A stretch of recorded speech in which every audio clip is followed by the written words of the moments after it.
Sa mga usaping kababalaghan at paranormal, isa sa mga pangunahing pangalan na sumasagi sa isipan ng mga Pilipino, lalo na ng mga taga-subaybay ng kilalang kapuso mo Jessica Soho, ay si Ed Caluwag, isang eksperto sa mga ganitong larangan. Ngunit sa pagdiriwang ng araw ng mga patay nitong Nobyembre 1, tila ibang bagay ang umagaw sa atensyon ng mga tao. Hindi ito tungkol sa mga kababalaghan kundi sa pagbibida ni Caluwag ng kanyang kasintahan na hindi inaasahan ng marami. Nagulat ang mga netizen sa isang post na lumabas sa opisyal na Facebook page ng Lutong Bahay, Recipes of Success, isang programa ng GMA Public Affairs na pinangunahan ni Mikey Quintos. Sa post, makikita ang mga larawan ni Caluwag kasama ang kanyang longtime partner na si Mira. Sa teaser post, sinabi na ang dalawa ay magkasama na sa loob ng 6 na taon. Maraming tao ang nagulat sa balitang ito dahil hindi nila akalaing may kasintahan pala ang kilalang paranormal expert.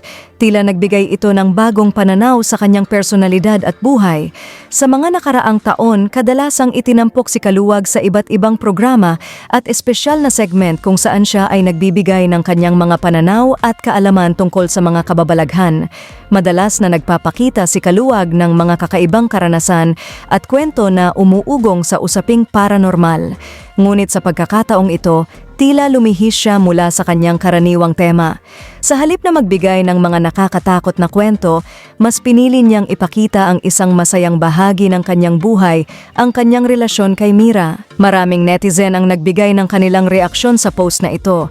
Ang ilan ay nagpakita ng suporta at pumuri kay Caluwag sa kanyang desisyon na ipakita ang kanyang kasintahan sa publiko. Sa isang mundo na puno ng misteryo, ang pagpapakita ng kanyang personal na buhay ay tila nagbibigay ng mas maliwanag na aspeto sa kanyang karakter.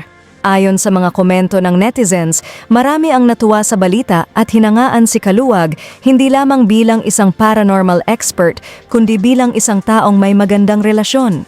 Ang iba naman ay nagtanong tungkol sa kwento ng kanilang pagsasama at kung paano ito nagsimula.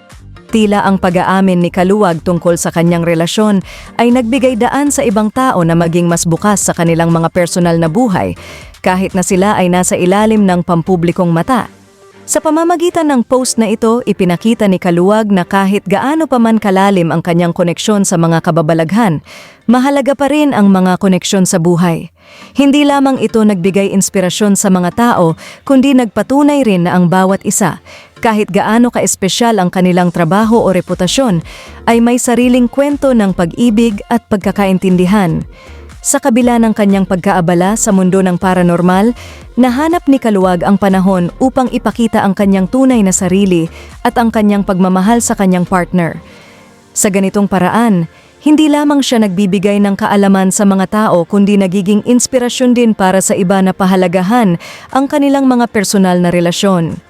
Sa kabuuan, ang balitang ito ay hindi lamang nagbigay aliw sa mga taga-subaybay, kundi nagbukas din ng pinto para sa mas malalim na pag-unawa sa buhay ni Ed Caluwag bilang isang tao, hindi lamang bilang isang eksperto sa kababalaghan. Salamat sa iyong panonood at kung bago ka pa lang sa aming channel, huwag kalimutang mag-subscribe at pindutin ang bell icon para ma-notify ka kung may bago kaming upload.